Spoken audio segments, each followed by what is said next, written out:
Sa paano tatalunin nila ang Meralco, tuloy lang po ang play na yon, no?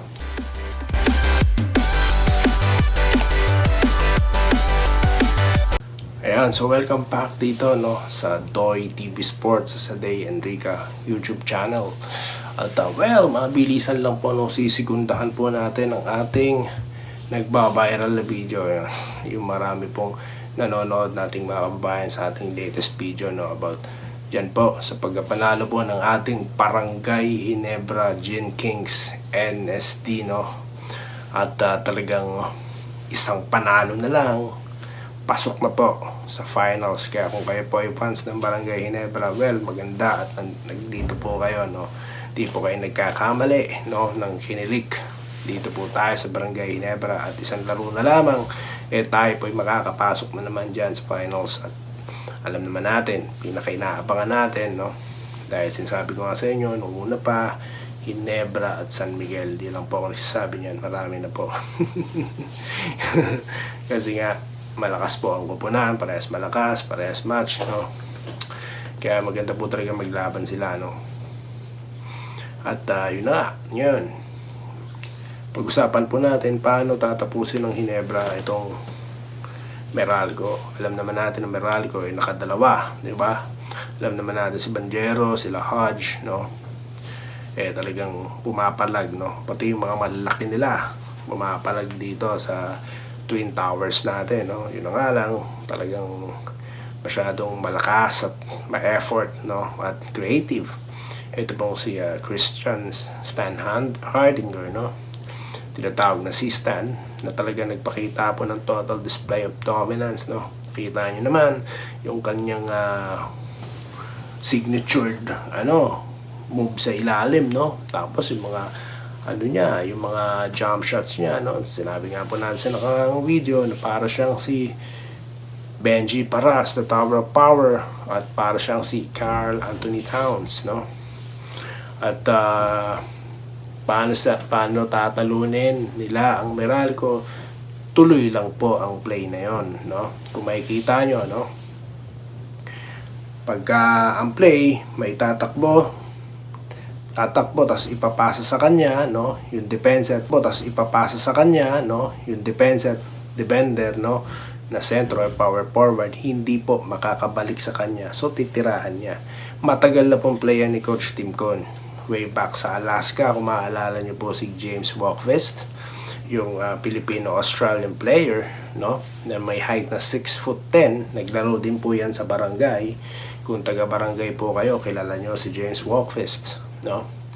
6'10" po siya, pero ang ganda po ng kamay niya sa perimeter. At ilang beses po ginagamit yon ni Coach Tim Con. At talaga pong paborito niya po talagang gumamit ng malalaki. Kung matatandaan nyo si EJ File, nung nagpunta rin po sa team niya yon, na talagang alam niya kung paano gagamitin si File, yung laki niya, di ba?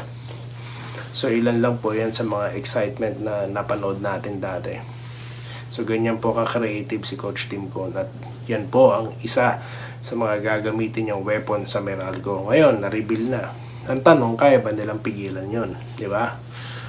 Kasi nga, kung depensahan po talaga, lamang na talaga ang Ginebra sa height pa lang, di ba? Kita nyo naman si Japet Aguilar, kung sa international competitions, talaga nakikita nyo naman malakas Ano pa kaya sa local basketball league natin, or professional basketball league natin dyan na PBA, na talagang na-dominant po sila, no.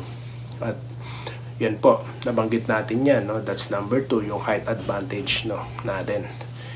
At di po talaga kinakaya ng dalawang malaki ng Meralco na si Bates at si Almasan yung pananalasa ni Christian Stan Hardinger sa ilalim, no.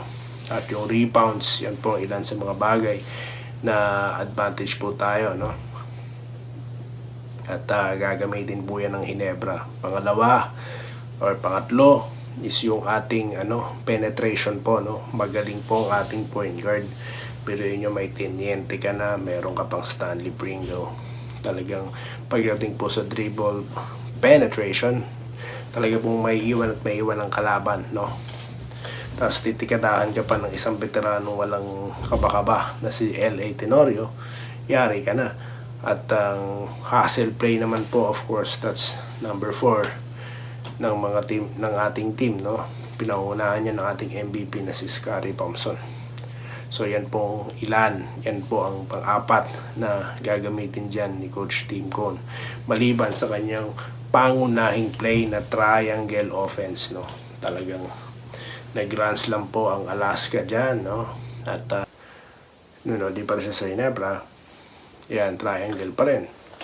At yan nga po talagang pangunahing gagamitin, no, ni Coach Tim Cone. Talagang well-disciplined play, no?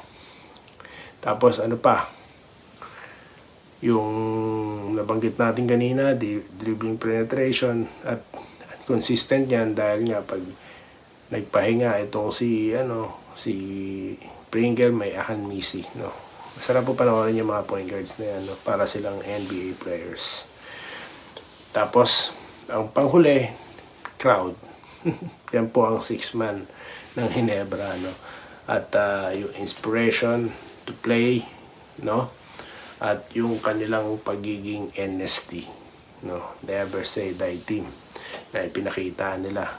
Kaya nila tinalo ang Meralco at sila po'y nakaungos at isang game na lang. At dahil dyan, yan pong ulit ang gagamitin nila para talunin ang Meralco at harapin na ang nagwalis na San Miguel, no? Binalis nila ang rain or shine, no? At makakaharap nila si Mr. Bastos. Hindi, joke lang. So yun lamang po, no, ating napag-usapan, no? At abangan po natin yan, no? At tignan po natin ang adjustments na gagawin ni Coach Luigi Trillo ng Meralco Bolts. At yun lamang ating napag-usapan, at makita-kita tayo sa susunod na edisyon ng Sports Basketball Commentaries dito lamang sa Doy TV Sports sa Day Enrica YouTube channel. Muli, maraming salamat po sa inyong pag-comment, panonood at pag-subscribe. Salamat po sa panonood. Subscribe na para sa mga susunod na basketball at boxing videos.